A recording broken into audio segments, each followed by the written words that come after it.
नमस्कार दोस्तों, दरभंगा रॉक्स में आपका स्वागत है। बिहार की सांस्कृतिक राजधानी दरभंगा, इसकी पहचान अब इसके दरभंगा एयरपोर्ट के रूप में हो चुकी है, जहां से बेहद कम समय में इसने सफलता की नई नई ऊंचाइयों को छुआ है और यहां से 1800 से 2000 यात्री रोज़ाना अभी सफ़र कर रहे हैं इतने सीमित संसाधनों में। तो अगर सिफर से शिखर तक के सफ़र की बात करें और इसमें भारतीय वायुसेना के योगदान की बात ना करें तो ऐसा कैसे हो सकता है। जी हाँ दोस्तों, ये मुमकिन नहीं हो सकता अगर दरभंगा एयरपोर्ट इतना कामयाब नहीं बनता अगर भारतीय वायुसेना ने इसमें मदद नहीं की होती, क्योंकि ये एयरपोर्ट भारतीय वायुसेना के अधीन है और भारतीय वायुसेना ने अपने सीमित संसाधनों में उन तमाम चीज़ों को यहाँ मुहैया कराया और इसी वजह से आज दरभंगा एयरपोर्ट देश दुनिया में नाम कमा रहा है। सबसे बड़ी चीज़, ज़मीन अधिग्रहण का मुद्दा 1 महीने के अंदर सहमति पत्र ज़िला प्रशासन को दे देना बहुत बड़ी चीज़ है और ये एक सहमति पत्र ने दरभंगा एयरपोर्ट के लिए असीम संभावनाओं का आसमान खोल दिया है और उम्मीदों का एक नई उड़ान यहाँ से होगी, क्योंकि जब ये भव्य एयरपोर्ट बनेगा इस लेटर के बाद, जब ज़मीन अधिग्रहण होगा 78 एकड़ ज़मीन पर, जब भव्य टर्मिनल का निर्माण होगा और वहाँ से जब ये उड़ान शुरू होगी तो इसका अंत पता नहीं कहाँ होगा, ये किसी को पता नहीं है, क्योंकि जो 20 से 22 ज़िले इसका लाभ उठा रहे हैं और इतने कम समय में एक छोटा सा पोर्टा केबिन के ज़रिए 1800 से 2000 यात्री रोज़ाना ट्रैवल कर रहे हैं। ये बहुत बड़ी चीज़ है और इसमें भारतीय वायुसेना का योगदान अहम है।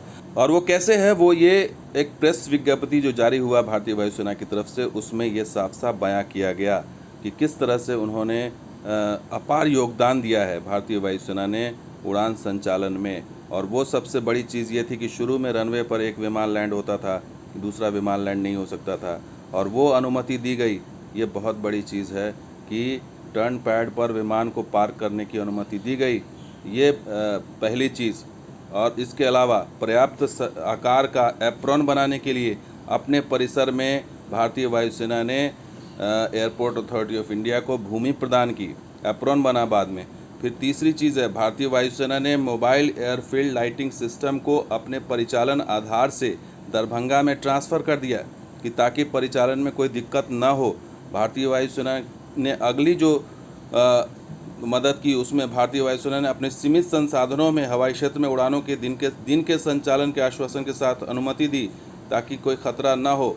और राज्य सरकार को कहा गया कि यहाँ पर जो नीलगाय की समस्या है उसे ठीक किया जाए, लेकिन उस पर भी कोई हल नहीं निकला।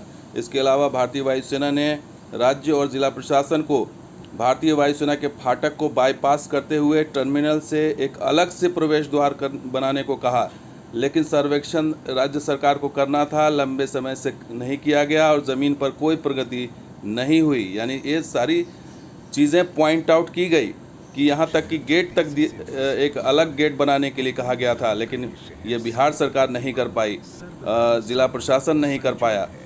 इसके अलावा बहुत सारी चीज़ों को की अनुमति दी गई जो खतरे को ध्यान में रखते हुए दी गई, लेकिन उसका भी अब तक हल नहीं निकला। जैसे नीलगाय की समस्या का हल ये ज़िला प्रशासन को निकाल लेना चाहिए था, लेकिन अब तक नहीं निकला। तो ये तमाम चीज़ें जो है वो इंगित करती हैं कि भारतीय वायुसेना ने किस तरह से दरभंगा एयरपोर्ट को विकसित करने में अपना अहम योगदान दिया है। और अब भी जो 1 महीने के भीतर सहमति पत्र दिया गया ज़मीन अधिग्रहण के मामले में, वो भी काबिल तारीफ़ है, क्योंकि 1 महीने के भीतर ही ये क्लियर हो गया और ये लेटर वहाँ से आ गया कि आप यहाँ से ज़मीन अधिग्रहण की कार्रवाई कर सकते हैं। और इससे जाहिर होता है कि भारतीय वायुसेना ने दरभंगा एयरपोर्ट की कामयाबी की उड़ान को किस तरह से आगे बढ़ाया है। और दरभंगा को देश दुनिया में नई पहचान दिलाने के लिए दरभंगा एयरपोर्ट के वायु वीरों को दरभंगा रॉक्स का नमन है। तो दोस्तों, ये वीडियो कैसा लगा जरूर लाइक कीजिए, शेयर कीजिए, कमेंट कीजिए, सब्सक्राइब कीजिए। कुछ और वीडियो के साथ हाजिर होंगे। आप देखते हैं दरभंगा रॉक्स और हमारे सहयोगी भी। शुक्रिया, धन्यवाद, जय हिंद।